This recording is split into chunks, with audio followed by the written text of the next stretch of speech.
এভাবে মানুষকে হত্যা ও নির্যাতন করে ক্ষমতায় থাকা যায় না। সুতরাং সরকারের পদত্যাগই হচ্ছে একমাত্র সমাধান। আসসালামু আলাইকুম সম্মানিত দর্শক, শুরুতে ভিডিও টাইটেল এবং থাম্বনেল দেখে বুঝতে পেরেছেন আজকের ভিডিওটির বিষয়বস্তু। তাই দর্শক ভিডিওটা সম্পূর্ণ দেখবেন এবং বেশি বেশি শেয়ার করে অন্যকে দেখার সুযোগ করে দিবেন। চলুন দর্শক আমরা সর্বপ্রথম ভিডিওগুলি দেখে আসি। এভাবে মানুষকে হত্যা ও নির্যাতন করে ক্ষমতায় থাকা যায় না। সুতরাং সরকারের পদত্যাগই হচ্ছে একমাত্র সমাধান।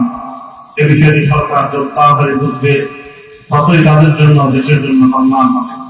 অন্যথায় সরকারের জন্য ভয়াবহ পরিণতি অপেক্ষা করছে। যাদের হাত ছাত্র সমাজ, সাধারণ মানুষ এবং আলেম ওলামাদের রক্তে রঞ্জিত, তাদেরকে এক মুহূর্তের জন্য দেশের মানুষ ক্ষমতায় দেখতে চায় না। আসসালামু আলাইকুম ওয়া রাহমাতুল্লাহ। দেশের চলমান পরিস্থিতিতে বাংলাদেশ সংবাদ সম্মেলনে লিখিত বক্তব্য। প্রিয় সাংবাদিক ভাইয়েরা, শুরুতে আমাদের তাকে সাথে উপস্থিত হওয়ার জন্য আপনাদেরকে আন্তরিক মোবারকবাদ জানাচ্ছি। আপনারা জানেন, দেশের শিক্ষার্থীরা কোটা সংস্কারের যৌক্তিক দাবি নিয়ে রাজপথ আন্দোলন চালিয়ে যাচ্ছিল। তাদের দাবিতে কর্ণপাত না করে উচ্চ সরকারের সর্বোচ্চ পর্যায় থেকে উস্কানি ও কটাক্ষমূলক বক্তব্য দেওয়া হয়। এমনকি সরকারের গুরুত্বপূর্ণ ব্যক্তিরা আন্দোলনকে দমন করতে ছাত্রলীগ, যুবলীগকে সাধারণ ছাত্র জনতার বিরুদ্ধে উস্কে দেয়। ছাত্রলীগ ও পুলিশ বাহিনী শিক্ষার্থীদের শান্তিপূর্ণ আন্দোলনকে অশান্ত করায় রাজপথ উত্তাল হয়ে উঠেছে। ইতিমধ্যে ছাত্রলীগ ও পুলিশের বিরুদ্ধে সংখ্যক শিক্ষার্থী ও সাধারণ জনতা নিহত হয়েছে। তাদের এই বিচার পরিবর্তন ও নারকীয় তাণ্ডবে বহু শিশু প্রাণ হারিয়েছে। হাজার হাজার ছাত্র জনতা আহত হয়েছে। অনেকে চিরদিনের জন্য চোখ হারিয়েছে। কেউ হারিয়েছে পা, কেউ হারিয়েছে হাত। আহতদের যথাযথ চিকিৎসার ক্ষেত্রে নানাবিধ প্রতিবন্ধকতা সৃষ্টি করা হচ্ছে। গোটা দেশ আজ মৃত্যুকে। সরকার যেন প্রমোদপ্রাণ কিশোর যুবা শিক্ষার্থীদের বিরুদ্ধে যুদ্ধে নেমেছে। ফলে দেশ এখন এক সংকটে আবর্তিত।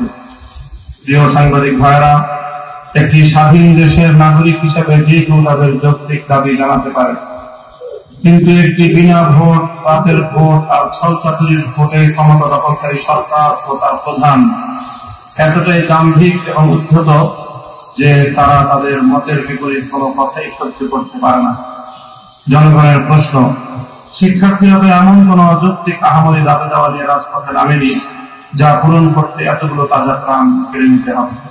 অসংখ্য মানুষকে সারা জীবনের জন্য পঙ্গুত্বের দিকে ঠেলে দিতে হবে।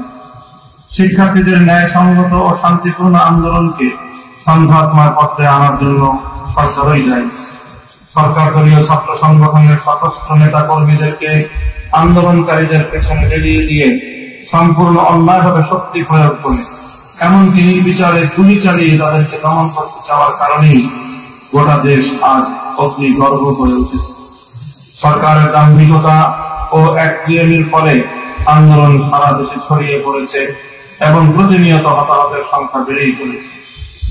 দেশে এখন এক অস্বস্তিকর পরিস্থিতি বিরাজ করছে। এ সকল অপকর্মের দায় সরকার কোনোভাবেই এড়াতে পারে না। সরকারকে জুলুম অত্যাচারের পর বন্ধ করে জাতির কাছে ক্ষমাতে দ্রুত পদত্যাগ করতে হবে। ইতিহাস সাক্ষী যে জুলুম, হত্যা ও নির্যাতন করে কোন জাতিকে কোনদিন দাবিয়ে রাখা যায় না। প্রিয় সাংবাদিক ভাইয়েরা, ছাত্র সমাজের চলমান শান্তিপূর্ণ ও যৌক্তিক আন্দোলন ও 9 দফা দাবির প্রতি আমরা সংহতি প্রকাশ করছি। ছাত্র সমাজের উপর যাতে আর একটি গুলিও চালানো না হয় সেই দাবিও করছি। একই সাথে আমরা এটা স্পষ্ট করে বলতে চাই, আমরা কোন প্রকার সহিংসতা সমর্থন করি না।